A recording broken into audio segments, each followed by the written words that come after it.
Francis, welcome to Courageous Conversations. It's so good to have you here. Well, it's great to be here. Yeah. So I want to start this conversation by grounding us in the present moment. And I really feel like, I know how much passion and excitement you have about climate and health work. And if you were, what was happening right now that made this moment and this work so important for you to say, like, this is my mission. This is what I want to spend time in this moment and focus my time on. I think I've been concerned about the environment since I was a child, with Girl Scouts and that kind of thing. But the climate was always just kind of there, and I became more aware of it over time. But that was kind of a gradual process. And when I did work in Hurricane Katrina relief, I was in charge of mental health for the USNS Comfort, the Navy hospital ship that went to Mississippi and New Orleans for Katrina relief.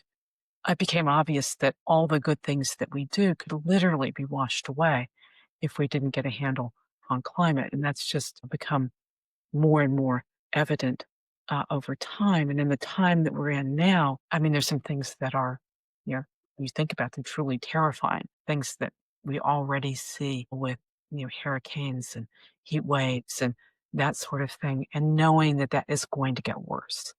It's just a question of how much worse, and also seeing how far off track we are in terms of US government's response to that. I mean, probably there are few places in the world that are really on track, but we were getting on track and made a U-turn, which is extremely discouraging and sometimes frightening.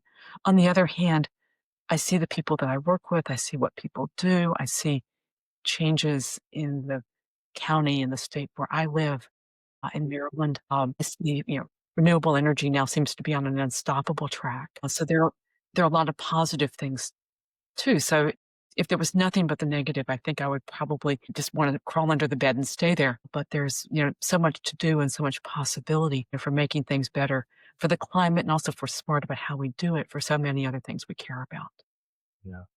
I love that. And I'm glad that you're reminding us of sometimes like this work can be like doom and gloom and like it's really but reminding of like actually we are making progress. There is an opportunity that if we do it, like we can make a big change. Knowing that that is coming from someone who has a lot of wisdom, I really appreciate that. And I wanted for us to go back, like at the beginning of your journey, if you can take us in a kind of like, how did you end up here? What was the beginning of the story? Where did you study medicine, and then where that kind of like medical career took you on which path? Because I think there's a lot of interesting things there.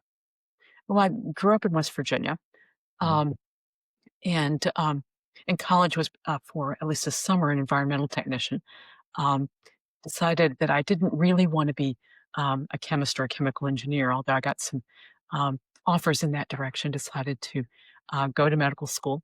Um, Went to um, medical school at West Virginia University in Morgantown, and that at the time the psychiatry department there was the Department of Behavioral Medicine and Psychiatry, and they had a lot of emphasis on integrating psychiatry with the rest of medicine, and they had a dual board program for residents in internal medicine and psychiatry.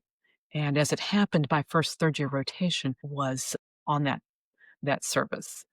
Like most medical students, if you have a good resident, you look up to the resident, you want to be like the resident, and so on and so forth. And then as a fourth year student rather, I did consultation liaison psychiatry, where I was basically seeing patients in the whole rest of the hospital except pediatrics, and talking with them about what was going on in their lives and trying to sort out the various problems they were having. I decided to do a residency. I was trying to decide between internal medicine and psychiatry, and decided, well, why bother to decide?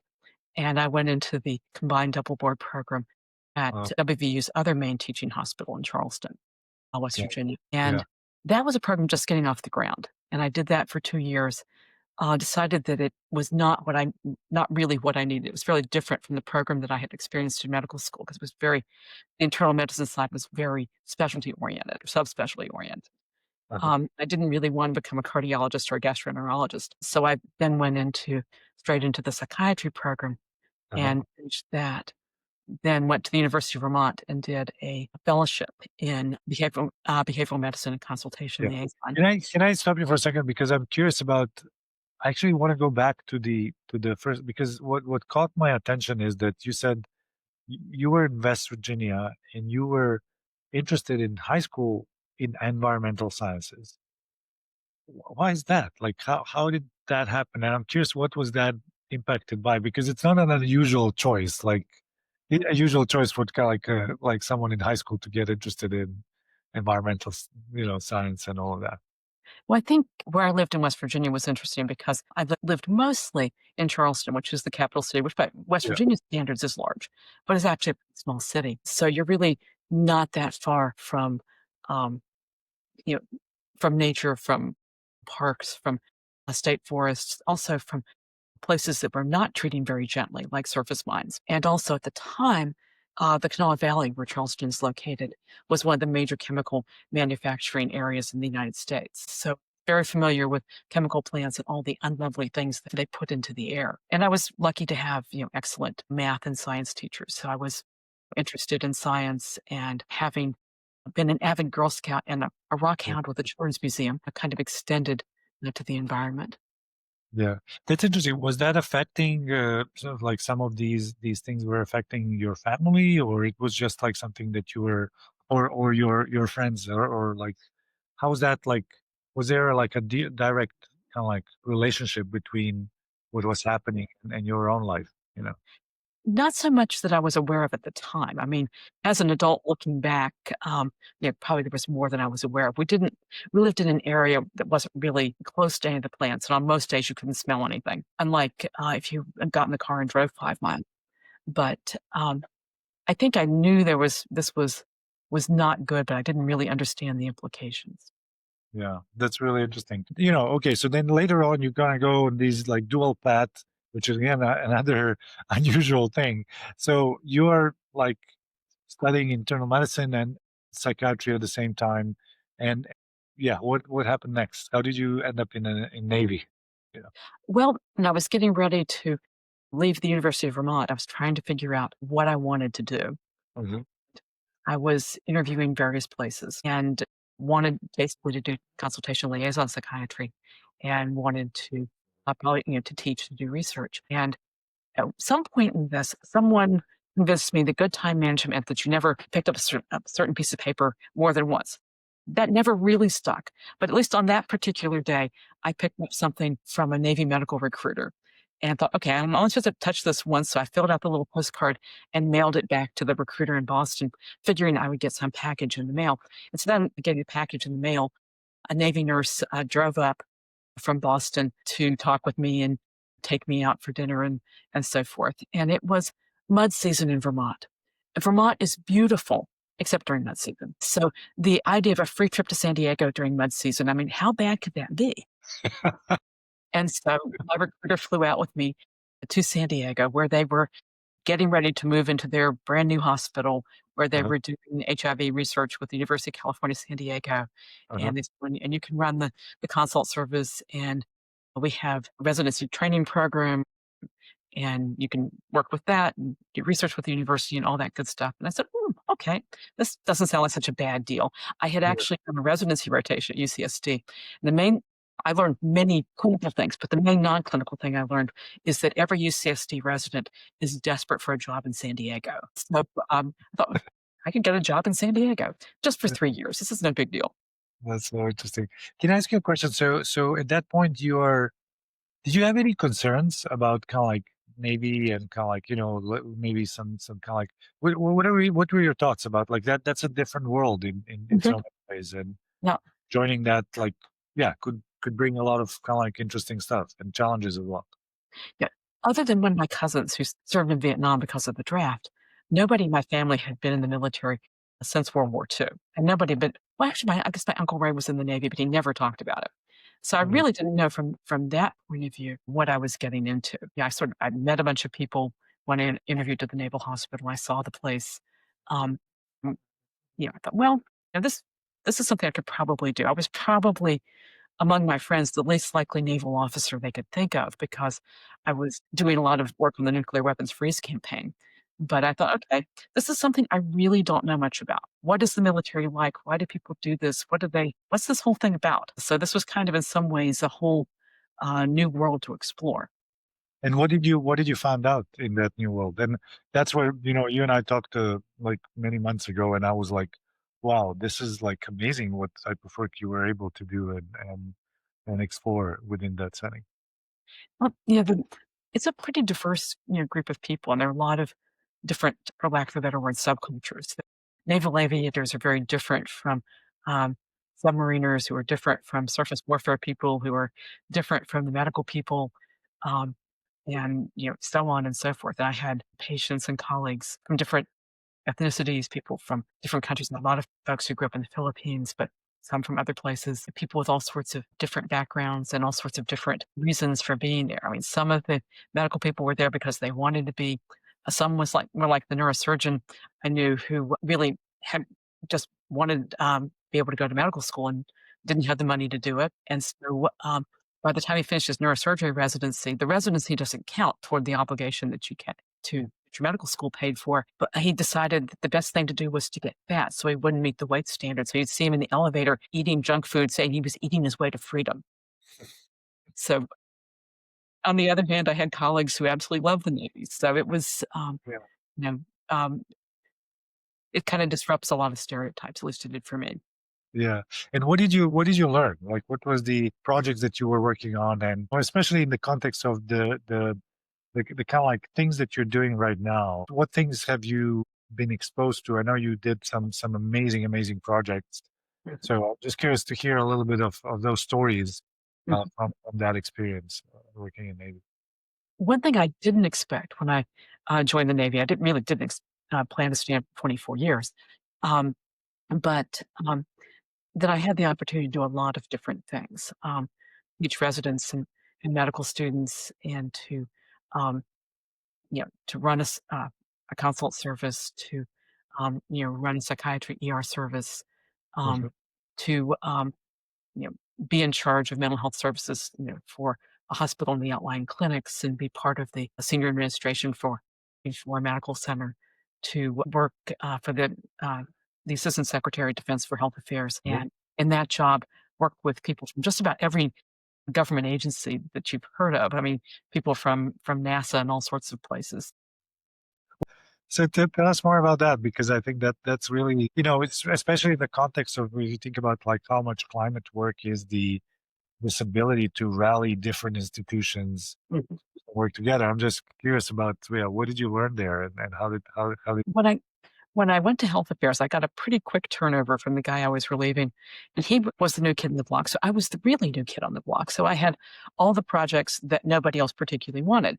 It was a very wide array of things. And one of the things that came up was I got assigned to this quality interagency coordination task force, QuIC task force.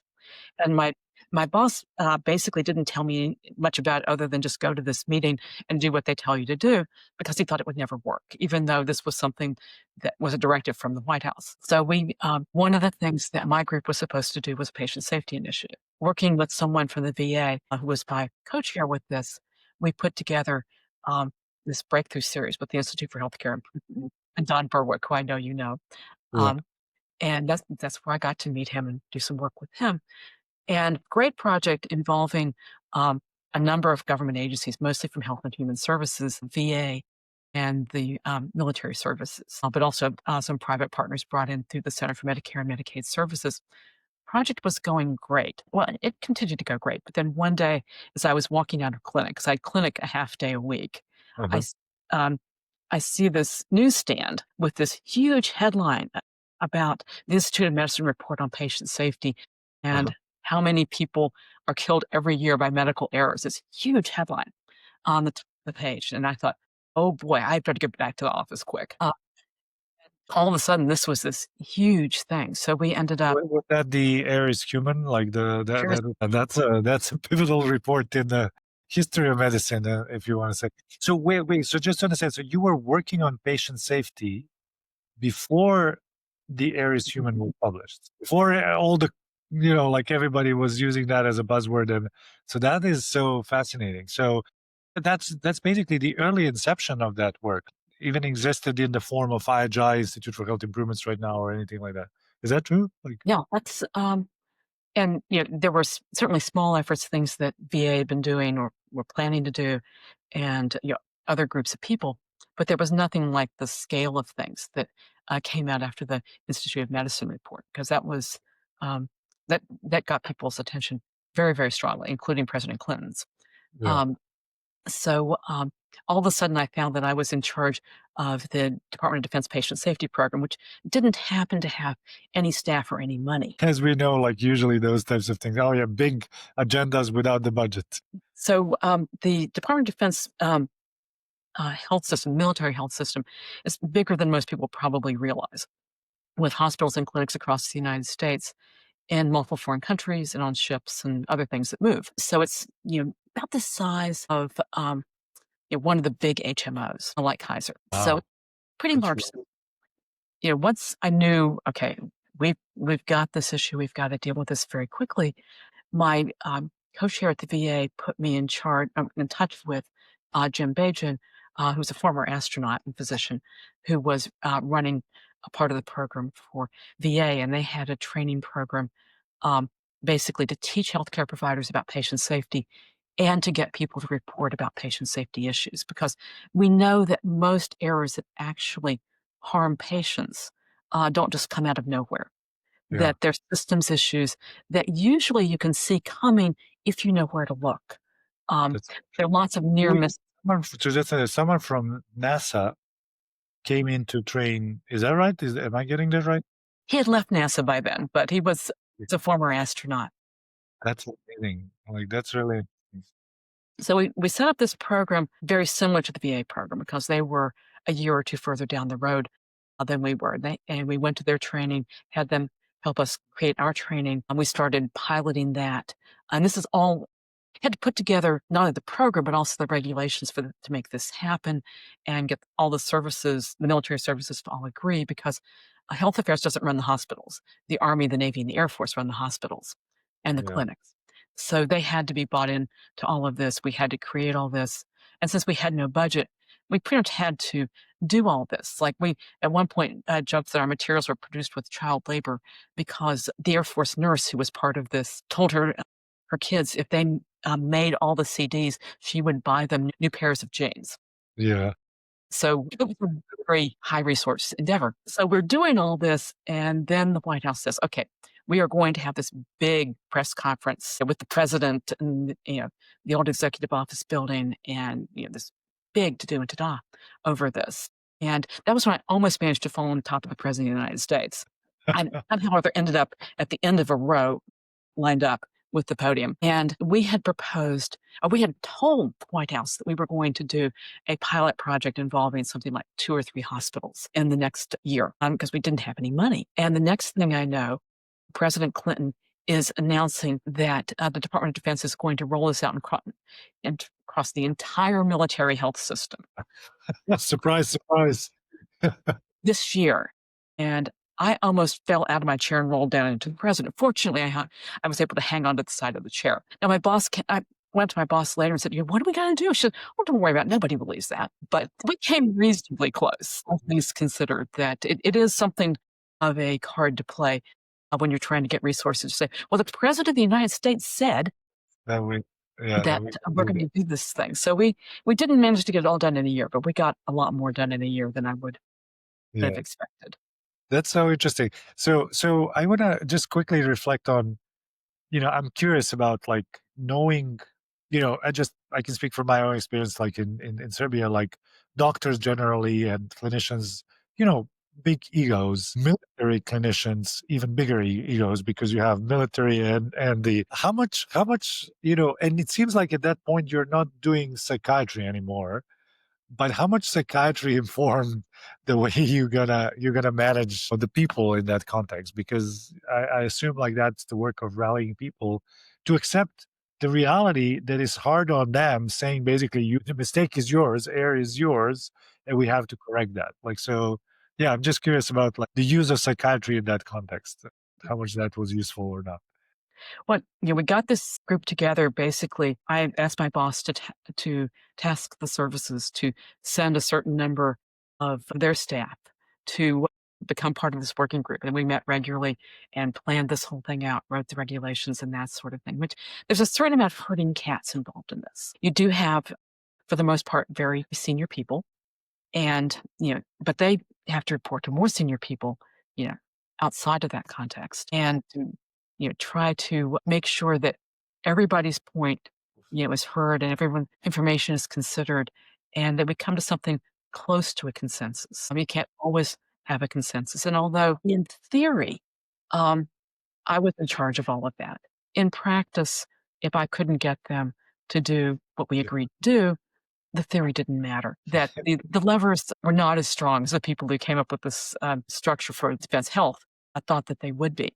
So it was really a matter of finding things that everybody could agree on, and that still met the requirements of what we needed to do. That things, and for the most part, I had really passionate people. Sometimes that led to some pretty intense discussions, but for the most part, people played nice, and everybody really wanted this to work. Nobody deliberately sabotaged that. Although one of the services decided at one point they were going to kind of go their own way and not tell us, and that was a bit of a problem. Yeah. Go row on the Figuring that out and trying to deal with all the inter-service issues. It's a little bit like I did have some training in family therapy, and it was somewhat like family therapy and siblings that don't get along. yeah. Trying to make sure that everybody really is bought into this, and for the most part, they really were. I mean, we had fairly senior officers carrying boxes around because we had nobody else to do it. Yeah.